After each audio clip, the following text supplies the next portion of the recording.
Com, el sitio latino de radios. Porque la escuchaste cuando te necesitaba y no te quedaste callada.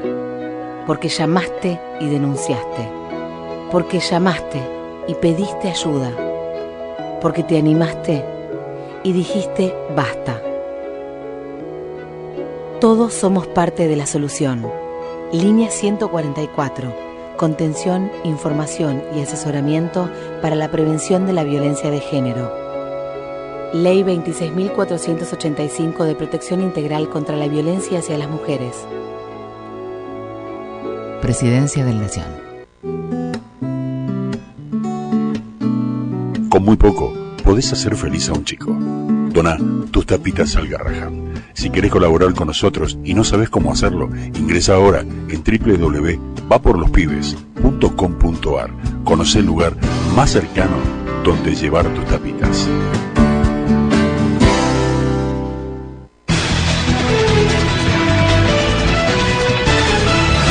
Fin del espacio publicitario.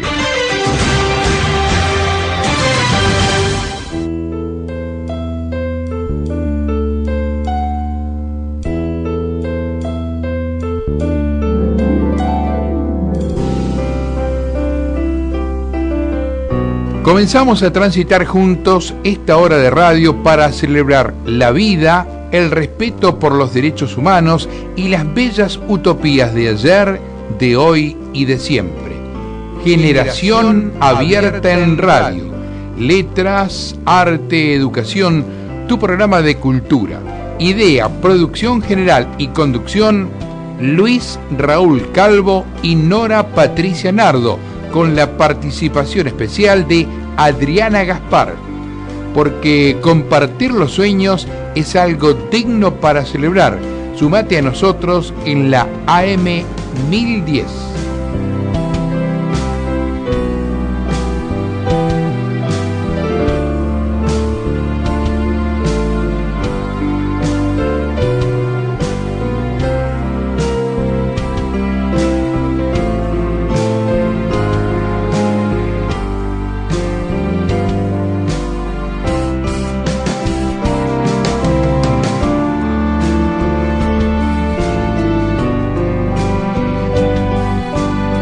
Acabamos de escuchar fragmentos de la versión instrumental de la canción La Vida, Siempre la Vida, de Luis Raúl Calvo, con el acompañamiento musical del maestro Oscar La Higuera.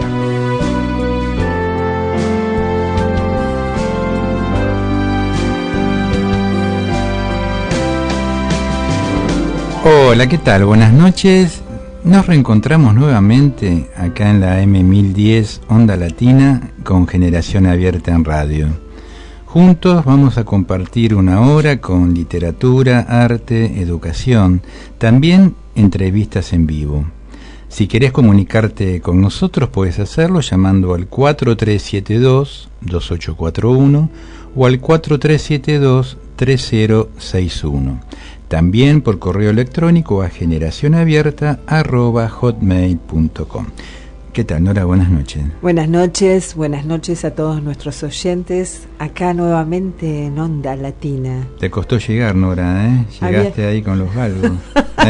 Había problemas en el subte, pero bueno, estamos acá en el comienzo. Y bien acompañados. Muy bien acompañado, nos acompaña la profesora Liliana Corredera. Hola, buenas noches. ¿Qué tal? Un gusto, Liliana, ¿eh? Igualmente, muy agradecida de que me hayan invitado. Me gusta, no es la primera vez. ¿Seguro? Lo disfruto este Ni momento. será la última. Ni será la última, muy bien, muchas gracias. Nora, ¿por qué no nos contás a nosotros, a los oyentes? El viernes hubo un café literario que yo no pude ir, en nuestro ciclo Antonio Aliberti, me comentaron que estuvo muy lindo. Estuvo muy lindo, vino mucha gente a acompañar como siempre, un clima de alegría y de goce por las diferentes estéticas de la poesía y de la pintura y de la música en general. Hubo 2 presentaciones de libros, una de Amadeo Gravino, que es una antología muy interesante, con unos poemas, bueno, recoge unos poemas otros libros, y realmente los que leyó fueron ovacionados por la forma, por la calidez, por la forma de escribir.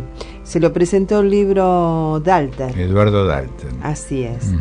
Y después nuestra querida compañera también presentó, Teresa Barrenechea, presentó otro libro que ya había sido publicado en el 2014, que también fue acompañado por la gente, con una nueva estética, para ella diferente este libro. En el ciclo también Bepré Julio Bepré, con su espacio Hallazgos Textuales, ¿no? Exactamente, trabajó sobre el tema de la poesía, sobre qué es la poesía para los diferentes autores, y en realidad esto de no encontrar una definición acertada, ¿no? Dejando abierto esta pregunta. Después se recordó a Jorge Bosco Lescano, un gran poeta cordobés que murió antes de los 64 años, que estudió en el Colegio Montserrat, que vivió acá mucho tiempo. A los 8 años ya de Córdoba vino a la ciudad de Buenos Aires, pero bueno, el paisaje cordobés, su niñez y todo lo que vivenció lo pudo volcar en su poesía, ¿no? Con una sensibilidad, Bosco, muy especial, muy querido por sus compañeros. Trabajó también en diferentes diarios y recibió diferentes premios. Y realmente leer la lectura de él me emocionó, porque llega mucho toda esta sensibilidad, su humanismo, su forma de ver el mundo, su filosofía de vida.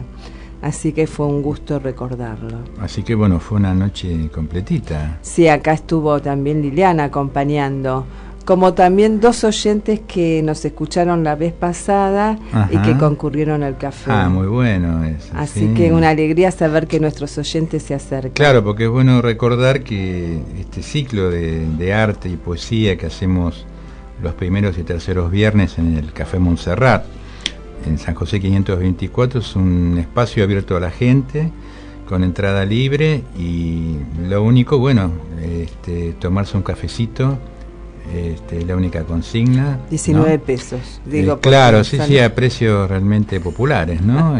Claro, porque la gente, no hay precios especiales por ser un espectáculo, claro, ¿no? Sí. Y bueno, la gente tiene la posibilidad de tomar contacto aparte con aquellas personas que están haciendo cultura, ¿no? Gente contemporánea que en estos momentos hace cultura, y que de pronto a lo mejor no es fácil, la gente, digamos, que no está vinculada al arte y a la cultura, poder acercarse, escucarlos, dialogar, ¿no? Entonces por eso es bueno repetirlo esto, ¿no? Para que estos 2 oyentes, por ejemplo, que se acercaron, no se multipliquen. Claro, puedo agregar algo, claro. Porque me parece que lo valioso que tiene el Café Literario Antonio Aliberti en Montserrat, en Café Montserrat, es esa cercanía con los poetas y las poetas, y bueno, con la producción poética. Claro. No resulta una cosa distante, sino todo lo contrario, ¿no? Exactamente. Entonces uno percibe de una manera más directa una lectura, ¿no? de un texto poético, y se recibe de manera más intensa. Por eso me parece que es un espacio que vale la pena difundir. Perfecto. También no me quería olvidar, ¿no? Porque nos pidió Alicia Neira, que está por presentar el libro de Psicología y Educación, ¿no es cierto? Este viernes a las 20 horas en la Unión de Trabajadores de la Educación, UTE, en Bartolomé Mitre y Ayacucho. Sí, al 1900 de Bartolomé Mitre. Así es, así que estamos todos invitados, aquellos educadores que quieran escuchar y estar en contacto con Alicia Neira, es psicóloga. Realmente el libro que tenemos nosotros por suerte en las manos, porque también somos uno de los presentadores, es un libro que en realidad enriquece el quehacer cotidiano, ¿no? Las prácticas cotidianas educativas, enriquece su forma forma de ver y de tratar los temas y los conflictos, cómo los va abordando, y esta visión positiva, ¿no?, que siempre está latente en ella. También está una de tus entrevistas que te hizo, dos, conversando con Liliana Corredera, así que estás en el libro también. Mira, bueno, muchas gracias. Sí, el libro incluye entrevistas. Incluye las entrevistas. Alicia Neira realizó en nuestra revista Generación Abierta, han sido publicadas.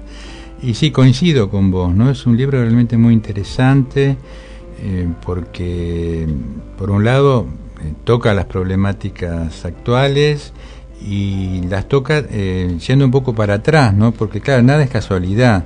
Sí. Digamos, y estas problemáticas vienen de lejos, vienen de proyectos que hubo en el país que no fueron beneficiosos, ¿no? Estos proyectos neoliberales que lamentablemente tuvimos en la década del 90, que nada ayudaron, y un poco Alicia parte de esos contextos, de cómo mucha gente migratoria de diferentes lugares se fue incluyendo con el deseo de poder prosperar en nuestro país. Y claro, con el tiempo se fue encontrando con fábricas cerradas, con empresas, ¿no?, que iban con la frustración de no poder, digamos, cumplir este deseo, esta meta. Y bueno, a partir de esto igualmente están se quedaron en nuestro país y están conviviendo con nosotros. Entonces la idea era cómo incluir esta diversidad con toda su familia. Cómo integrarse a partir de una inclusión, claro, ¿no? Sí, quiero agregar que me parece valioso que Alicia Neira lo que propone es este trabajo de investigación-acción. O sea, tomar como insumo lo que se observa en el transcurso, digamos, del quehacer educativo. Exacto. Y a partir de ahí, entonces, bueno, darle una vuelta y plantearlo en forma teórica, ¿no? Claro. Me parece que esta combinación, este acercamiento entre la práctica educativa y la posibilidad de hacer una lectura teórica de esa práctica, ¿no? Me parece valioso e interesante. Que Alicia hace mucho que está con esto. Sí, claro, hace años. Y aparte esto de que ella señala mucho, ¿no?, en el libro, de pensar con un otro, ¿no?, de pensar en conjunto, en equipo, vistas, todas estas dificultades que estamos señalando. El libro tiene, justamente como decís vos, Nora, marca dificultades, pero a su vez arroja luz, ¿no? Arroja luz, esperanza. Es esperanzador, digamos. Exacto. ¿no? Sí, así que bueno, están todos invitados el próximo viernes a las 20 horas, ¿no? A las 20 horas. En la Unión de Trabajadores de la Educación, Bartolomé Mitre y Ayacucho. Entrada libre y gratuita. Exactamente. Con un vino de honor, exactamente. Bueno, así eso, que bueno, vale la pena destacar. Claro, bueno. Que se va a hacer un brindis por la presentación porque los docentes del libro. También, ¿no? Celebran. En realidad el libro invita a toda la comunidad educativa, digamos, no solo a profesionales y a docentes, sino a padres y alumnos, ¿no? Porque lo bueno es compartir, justamente como el libro es tan integrador y no deja ningún protagonista fuera, sería importante que también se acerque. Exactamente. ¿No? Bueno. Así es. Bueno, vamos a ir a un primer tema musical y después comenzamos a charlar con Liliana Corredera. Este es el mes de Jairo. Sí, nosotros comenzamos la semana pasada, así que le vamos a pedir a Aníbal si podemos escuchar el primer tema. Adelante, Aníbal.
Bueno, hemos escuchado a Jairo en este tema que se llama Es la nostalgia.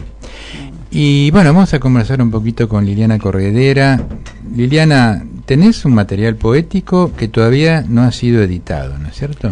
Exactamente, tengo una deuda conmigo misma en primer lugar, que es, hacer una publicación que, bueno, en algún momento se va a concretar, prometo. Sí, no sé. ¿Y ya tiene título? No, todavía el título no.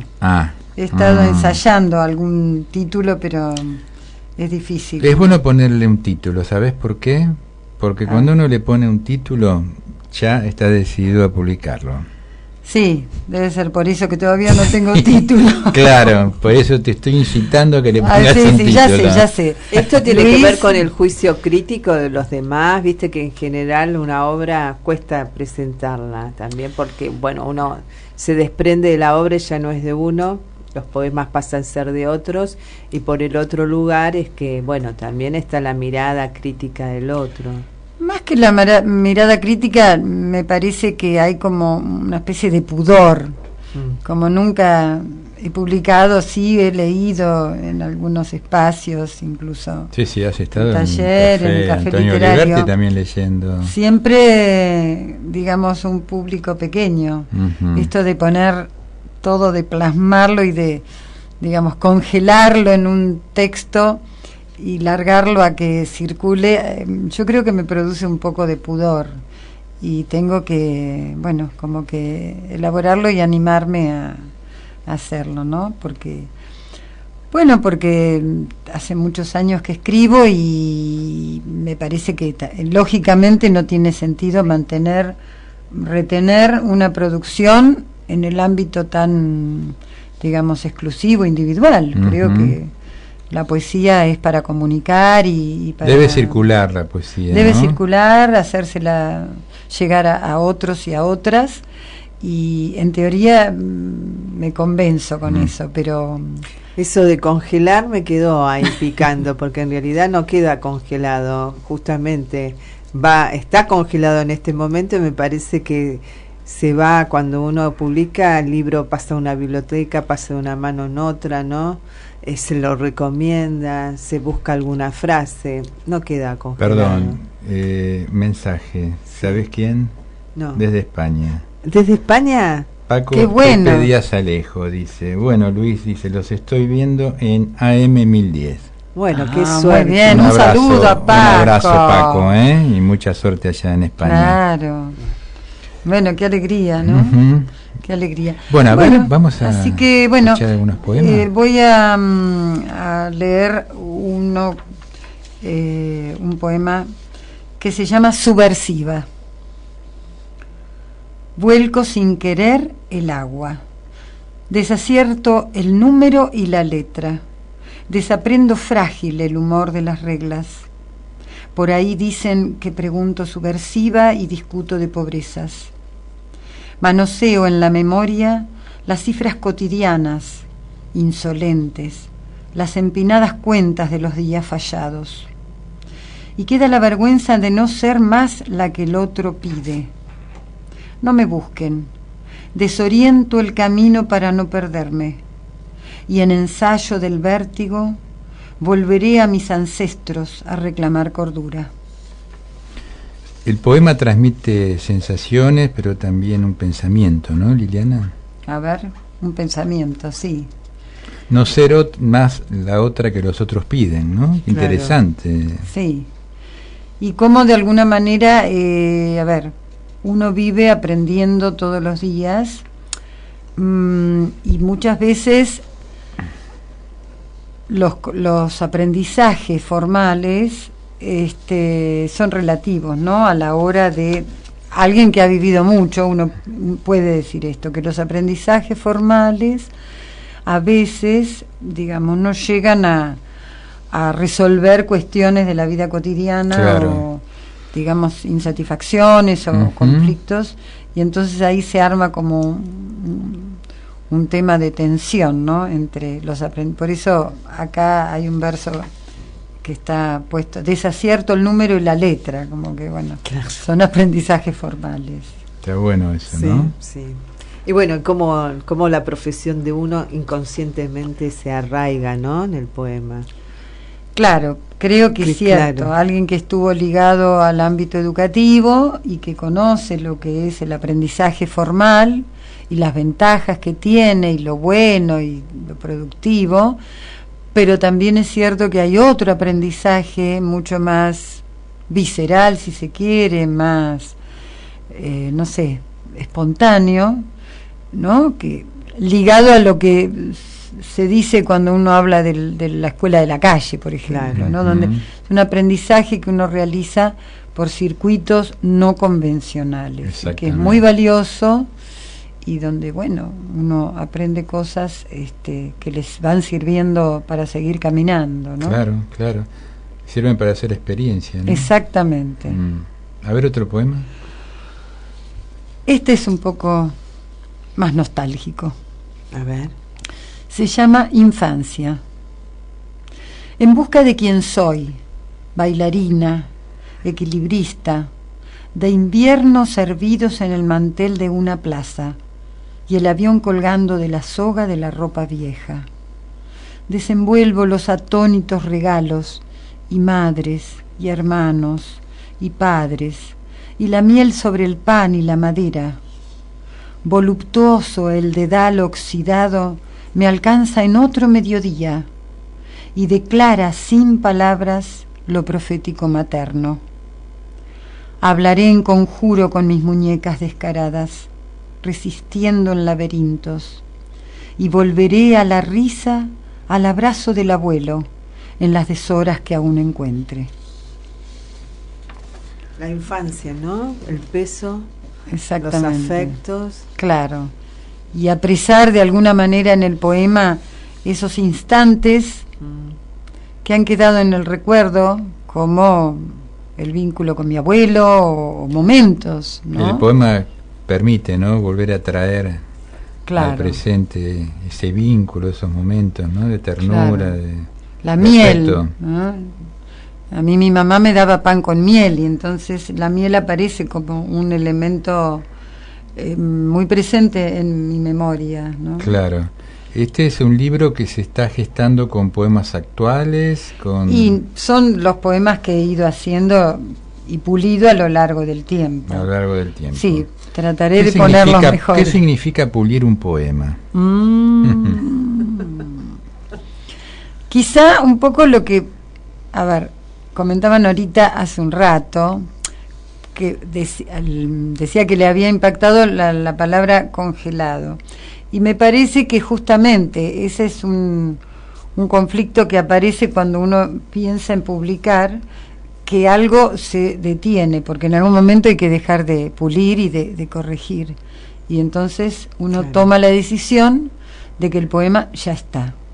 Y quizá, digamos, sea también toda una decisión esto, de bueno, ya está, ya no se pule más, no se corrige más, se acepta como queda, que por supuesto, digamos, ¿no? Los escritores tenemos esta cosa de seguir corrigiendo Claro. y modificando, y que la palabra y el punto. Entonces me parece que por un lado está bien esto de decir, bueno, tomar la decisión en un momento de que ya está, que ese poema puede publicarse y listo, no merece más correcciones ni modificaciones, ¿no? Está bien. Borges decía, ¿no?, que se publicaba para no Seguir, Para no seguir seguir corrigiendo, corrigiendo. exactamente. Bueno, y ustedes son escritores los dos y poetas y han publicado mucho y saben de qué se trata, ¿no? Sí, lo que te recomendamos que publiques, porque si no uno a veces se queda y si no, digamos, surge otras cuestiones, ¿no? Después de este libro seguramente. Sí, seguro. Porque seguro. si no es muy difícil producir, ¿no es cierto? Y estar ahí, para mí, congelado. Vos decís como darle un cierre. Claro, darle un cierre a este sí, momento. sí, exactamente, le tenés que dar un cierre para que aparezca algo nuevo. Sí, sí. Y aparece. Sí, yo creo que sí, digo, por lo que cuentan los que ya tienen muchos libros publicados, creo que hay como una vuelta a generar poesía y a ponerla en un texto y a sacarla, Claro. ¿no? A difundirla, digamos. Claro, Y claro. eso también me parece interesante y rico y bueno, y supongo que no falta mucho para que, digamos, me lance a este proceso de publicar, ¿no? ¿Vos cuándo comenzaste a escribir poemas? Y en realidad tengo un cuaderno de cuando tenía 14, 15 años. Es el primer cuaderno mío de Incipiente poesía. adolescencia, digamos. Claro, empecé con esta actitud adolescente de escribir y, bueno, guardar esto en un cuaderno, ¿no? Claro. Después, al ir avanzando la vida, bueno, fueron apareciendo otras situaciones motivadoras, Claro. que también me dispararon el deseo de escribir De poesía, escribir. ¿no? Y en aquellos años, cuando tenías 14, 15 años, ¿que hubo algún profesor que estimuló la lectura, la poesía? ¿Surgió naturalmente? No recuerdo docentes de literatura que me hayan orientado demasiado, más bien era una cosa Surgió como algo sí, natural mía tuyo. bueno, mi mamá que era una persona que solamente había terminado su 6º grado, también escribía. Tengo guardado un cuaderno Ajá. de mi mamá que en Había su un antecedente adolescencia, importante. sí, Claro. escribía, y que lo guardo con mucho afecto, digamos, ¿no? Claro. Como una cosa muy importante, porque yo creo que eso también sirvió como un empujón, ¿no? Como Sí, sí. un destino, Un destino, si se claro. quiere, ¿no? ¿Y la carrera elegida? Bueno, claro, la carrera, yo soy profesora en letras, me abrió a un mundo fascinante de letras, que yo recuerdo esos momentos de estar estudiando en el profesorado y fascinarme, porque esa era la palabra, Claro. con los textos que aparecían, ¿no? Poéticos y narrativos. Claro. Pero era la época del boom latinoamericano, y leer a Cortázar y leer a García Márquez y leer a Vargas Llosa mismo, que Claro. más allá de su inclinación política es un escritor valioso, leer a Hellman, en fin, los que conocemos hoy, A Eduardo Galeano. a Galeano, sí, Sí. que merece un homenaje y un recuerdo, ¿no? Sí, Porque la semana pasada lo estuvimos recordando, justo había fallecido. Claro. se nos ha ido Lamentablemente. y también son de los que dejan huella. Claro. Entonces sí, es cierto, esto es una historia ligada a las letras. Generación del 60 al 70, digamos que Claro, claro. fueron fuente de lectura, ¿no? Sí, Importante sí, en sí. vos. Con mucho placer, yo creo que además esta cosa hecha, este camino recorrido con mucho placer por la lectura, Claro. ¿no? Sí, sí. Y bueno, descubrir cosas maravillosas, ¿no? Como los poetas más que parecían tan transgresores en su momento, como un Oliverio Girondo, qué sé yo, mismo Hellman, bueno, el cubano tan profundo, Nicolás Guillén, Ujú. Neruda mismo, todos han sido maravillosos, ¿no? A la hora de poder Sí, sí, leerlos. cada uno con y su estética cada uno particular. con su estilo, ¿no? Sí, sí. Yo pensaba, Liliana, qué importante esto de apasionarse, ¿no? Cuando uno estudia, porque también cuando uno enseña, transmite esa pasión, ¿no? Esa pasión al alumnado, porque no es lo mismo estar dando una materia que en realidad la tenés que dar, Claro. no te gusta demasiado, cuando un profesor en realidad enseña por pasión, ¿no? También a sus alumnos, o quiere transmitir un poco de esa pasión. Si bien no es un profesorado en letras, puede ser una escuela media o un terciario, lo importante es esto, que el otro pueda percibir el goce, ¿no? Estético desde el lugar de la profesora también. Sí, sí, yo comparto totalmente esa idea, porque transmitirle a los adolescentes Sí. algo de esta, pasión, admiración por la literatura, me parece que, bueno, como decís vos, es importante que el alumno vea que uno no da clase de manera, digamos, Rutinaria. rutinaria, Porque hay que cumpliendo dar, un, claro. un reglamento, sino Claro. realmente con ganas de transmitir, ¿no? Ese deseo, ¿no? Ese Claro, deseo que es tan exactamente. importante en el Sí, docente. sí. Exactamente, Como por transmisor eso. de conocimientos, de cultura. Sí, Porque sí. el chico se da cuenta de eso, lo Seguro, percibe. seguro. ¿No? Y de repente es un placer que cada tanto me cruzo con algún exalumno y que me diga, profe, me acuerdo cuando nos hizo Claro. leer Casa Tomada de Cortázar, qué Ujú. bárbaro, qué bueno. O los poetas concretistas brasileros que jugaban con la disposición del texto en el espacio y que era Qué bueno. muy novedoso y que los chicos les llamaba tanto la atención. Entonces todo esto, digo, que a veces me vuelve, Sí, porque sí. me encuentro con alguno que lo recuerda, es gratificante, porque Seguro. bueno, algo de todo esto Claro, uno siente fue que útil, algo dejó, ¿no? Sí, seguro, Ah, claro. perfecto. Por eso, y que la poesía tiene esta particularidad y este valor de transmitir algo que de repente, bueno, se lee y algo pica o impacta, ¿no? En el otro, y bueno, ese es el objetivo, ¿no? De repente logrado, es Claro. el objetivo logrado, algo que impacte en el otro. Que deja Cuando- marca, ¿no? Exactamente, sí. Vamos a escuchar otro tema de Jairo. Vos fijate que este tema que vamos a escuchar se llama Liberté. Ah, Y es un poema de Paul Eluard Ah, musicalizado sí. por Jairo. Adelante. Maravilloso, maravilloso.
Ah, sí, algo de eso ya le escuché, sí. Bueno, escuchamos Liberté, poema de este gran poeta surrealista francés Paul Éluard, con la musicalización e interpretación de Jairo. Y vamos a charlar un poquito de artes visuales, ¿qué les parece? La tenemos a Adriana Gaspar en línea. ¿Qué tal, Adriana? ¿Cómo estás? ¿Qué tal? ¿Cómo te va? Muy bien. Bueno, desearle suerte a Alicia Neira con la presentación de su libro. Bien, nos acompaña Liliana Corredera, a quien conoces, está acá en la mesa. Hola, Adriana. Un saludo grande. Gracias, Adriana, igualmente. Y bueno, y lo mejor, ¿no? Para este viernes también.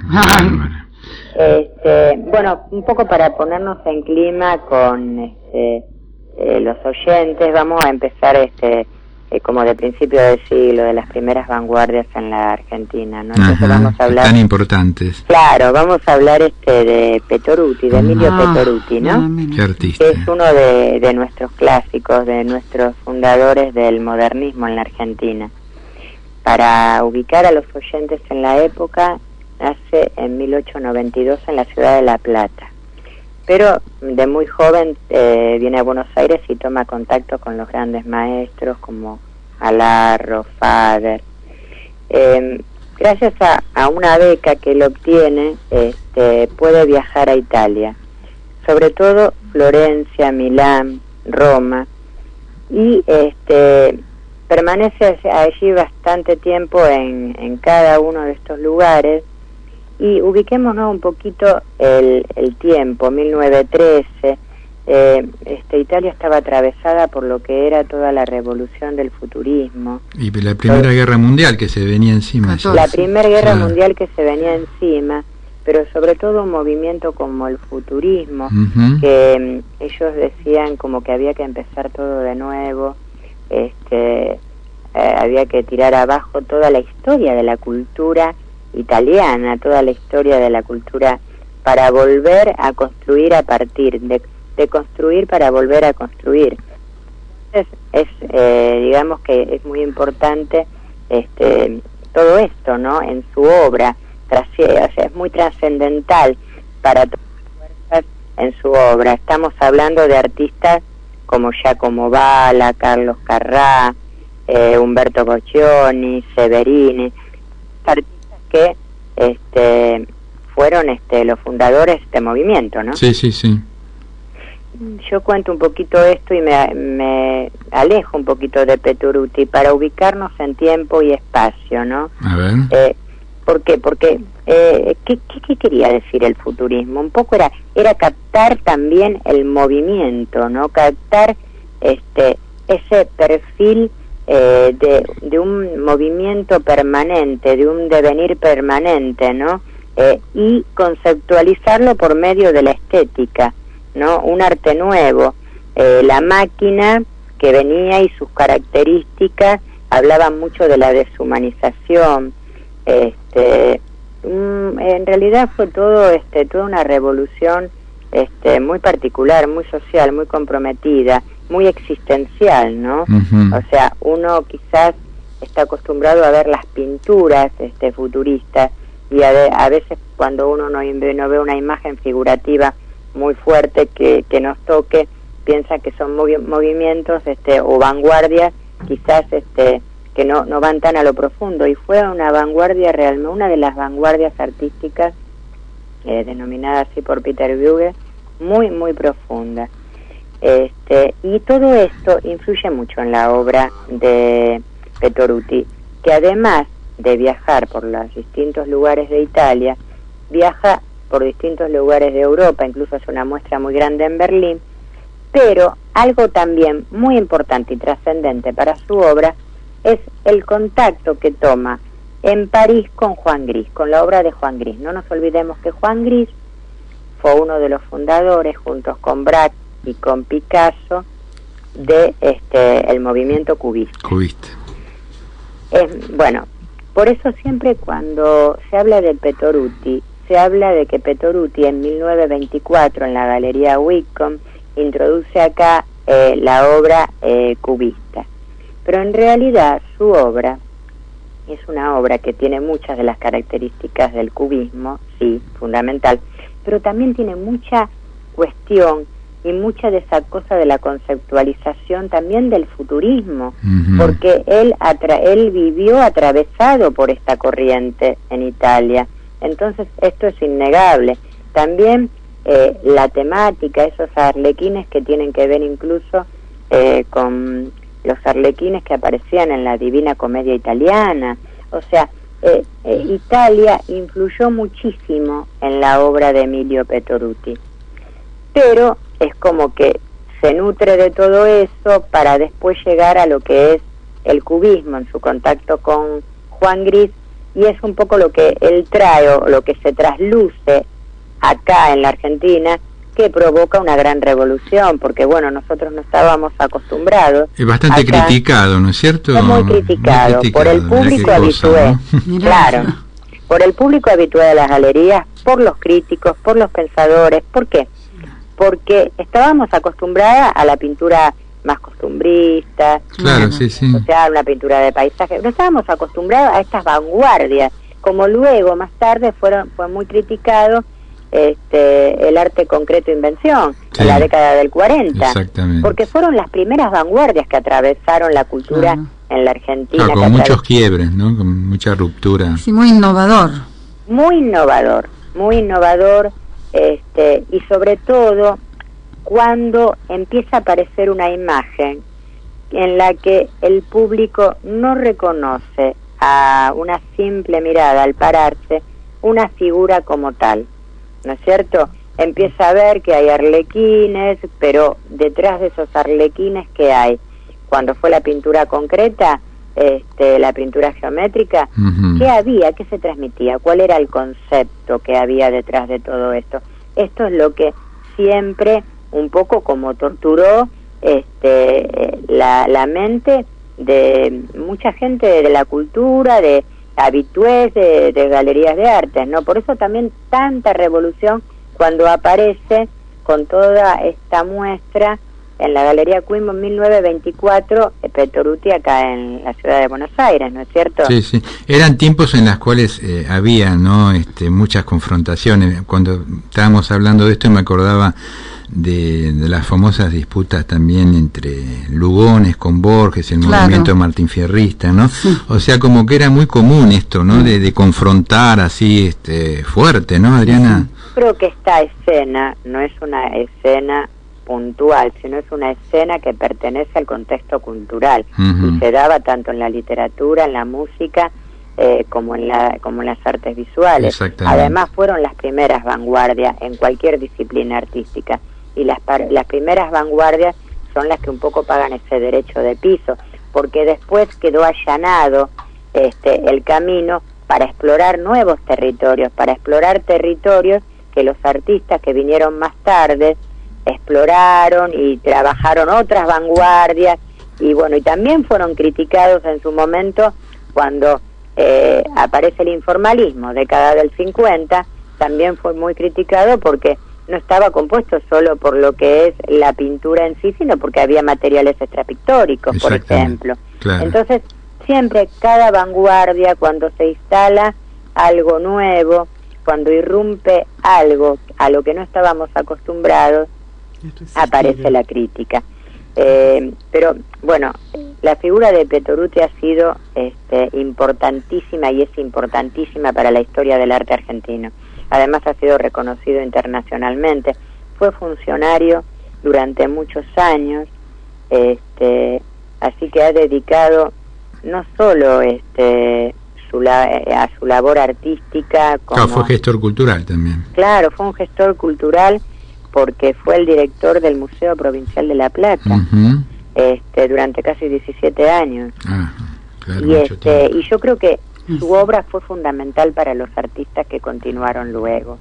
Y creo que estas son las cosas, por eso siempre a un artista hay que verlo dentro de un contexto sociocultural, dentro de un relato, de un relato que deviene de las artes plásticas, de la literatura, de la música, que era el relato cultural de la época, ¿no es cierto? Así es. Bueno, Adriana, muy interesante realmente haber traído a Emilio Petoruti en nuestro programa, y nos reencontramos el martes próximo. Hasta el próximo martes. Que sigas muy bien. Gracias. Lo que escuchaba de Adriana me hacía acordar del impacto que causó en la literatura el surgimiento de la vanguardia surrealista, porque me parece que es perfectamente compatible con lo que ella decía que había ocurrido a nivel de la plástica, ¿no? De las artes visuales, porque también los primeros surrealistas generaron una conmoción social, ¿no? Porque eran fundamentalmente transgresores, con esa especie de reconocimiento exagerado de la imaginación en contra de la razón. Eso es, ¿no? Claro, aparte ligado también a Freud, que también era muy resistido por la sociedad científica de esos momentos. Exactamente. ¿No? Si uno lee el Manifiesto Surrealista, que creo que en gran parte lo escribió Breton. Sí, André Breton. No, es muy interesante porque le da un lugar preponderante a la imaginación en contra de lo racional. Entonces ellos, digamos, tenían una serie de prácticas para liberar la imaginación, y entonces jugaban con ese momento donde uno no está ni dormido ni despierto, y trataban de escribir en medio de esa ensoñación y de pintar. Claro, y de pintar. Entonces, una película que refleja eso es la de Jackson Pollock, justamente en su periodo de surrealista, cómo dejaba que la imaginación circule y cómo aparecía el proceso creador. Claro, claro. Muy interesante. Pues es muy interesante porque es cierto, eso en la sociedad aparece como un shock, cuando se venía dando... Fue muy fuerte, ¿no? Seguro, ¿cierto? Una cosa muy lógica, muy racional. Como decía, ¿no? Luis, aparece el inconsciente y exactamente. Claro, todo. Exactamente. Nos escribe Roberto de Óptica Candy y felicita por el programa y te manda saludos. Bueno, muchas gracias. Acá la gente amiga que está en el exterior dice que es hermoso que vernos, así que nos alegra mucho. Claro, porque antes nos escuchaban, ¿no? Ahora es vernos lo que resulta. Bueno, trataremos de venir con sombrero la próxima vez, así es más pintoresco. ¿Podemos escuchar otro poema, Lili? Bueno, voy a leer un poema que se llama La memoria. La memoria es una vereda hambrienta, esponja vegetal que confunde, que circula en vaivenes y se fragmenta como un cuaderno viejo mal escrito. Historias escolares de bandera madre y ceremonias en tinta. Escaleras sin farol y duermevelas de miedo. En el escurridizo umbral, la memoria humorea sobre el desmejorado olvido y defiende su derecho de servicio y de escándalo. Qué bueno, qué bueno. Otro la poema. Memoria, qué importante, ¿no? El tema de la memoria, ¿no? Sí, claro. Que como dicen algunos psicoanalistas, hay que recordar, pero también hay que poder olvidar, ¿no? Como digo, esto no podríamos recordar todo siempre porque sería terrible. Muy abrumador. Muy abrumador. ¿No? Lo digo en ese sentido, claro, ¿no? Sí, sí. Considerando el valor que tiene la memoria para nuestra sociedad. No, claro. Sí, sí. Bueno, voy a leer el último, ¿está bien? Dale. ¿Cómo se llama? Que tiene un nombre muy sugestivo. A ver. Por supuesto, autorreferencial. Que se llama Arrugas. Considero que no se me tiene piedad por estar acondicionada en unos cuantos años y pedir explicaciones. Me declaro desamparada. Hice tanteos y gestiones, pero nada. Tengo vergüenza de declararme así. ¿Qué van a decir mis vecinos al oír a mis arrugas exponer sus razones? Muy bueno, muy bien. Muy humorístico, ¿no? Temas que a veces a uno lo angustian. Un tema que angustia a veces, ¿no? Muy femenino, creo que es muy femenino. El humor es como que, ¿no? Claro, neutraliza un poco, ¿no? Sí. Pude poner algo de la inquietud que a uno, digamos, le llega con el paso del tiempo en un poema y bueno, con un tinte humorístico. Exacto. Bueno, comentamos también que estamos trabajando en el próximo número de revista Generación Abierta. Así es, ya están casi todas las notas. Aún no ¿Podemos todas. Anticipar algo? Bueno, tenemos una Va a ser el número 70. ¡Oh! Es un número maravilla, importante. qué continuidad, qué persistencia. Un número importante. Sí. Cabalístico, además. En educación tenemos a Paco Pepe Díaz Alejo. Muy interesante la entrevista. Estuve trabajando los otros días. ¿Vos o yo? No, estuve trabajando. Vos la hiciste, pero yo estuve trabajando porque yo tengo que enviarla al diagramador, entonces estuve con algunas fotos también que van a estar incluidas en la nota. Ah, muy bien. Está muy bueno lo que va comentando de la Fundación Oeste, ¿no? Todo el periplo cultural, ¿no? que tiene Pepe Díaz Alejo con esta institución que él ha creado, ¿no?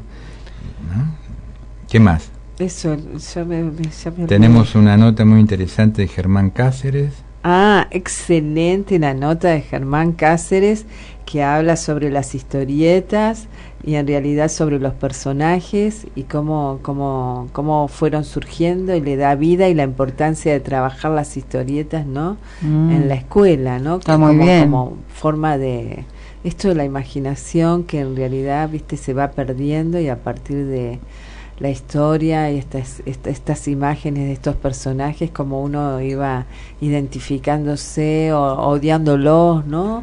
Estas cuestiones que iban apareciendo, estos sentimientos. También tenemos una nota de Diego García sobre Federico García Lorca, muy buena nota. Va a haber poemas de Flavia Cosma en este número.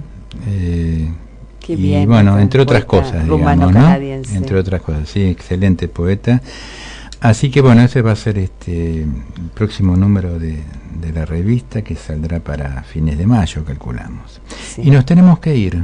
¿Y qué viene ahora? Ahora viene un programa para seguir acá en la M1010 Onda Latina. El Social Argentino. Así que quédense en esta frecuencia y nosotros nos vamos. Liliana, muchas gracias. Sí, mucha suerte con todo lo tuyo. Esperamos que la próxima ya tengamos el libro. El libro publicado. Bueno, muchísimas gracias. Realmente es un placer. Bueno, que me hayan invitado y estar acompañada y bueno, escucharlos pronto, en esto.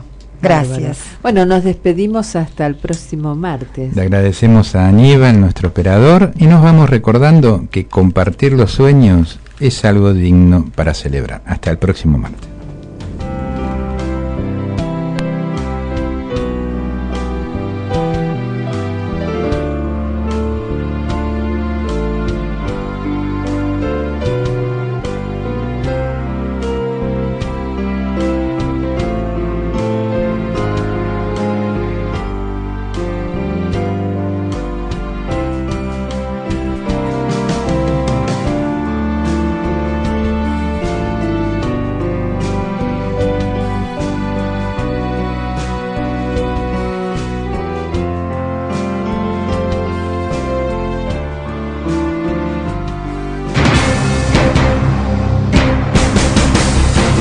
Desde la ciudad autónoma de Buenos Aires transmite AM 1010 Onda Latina.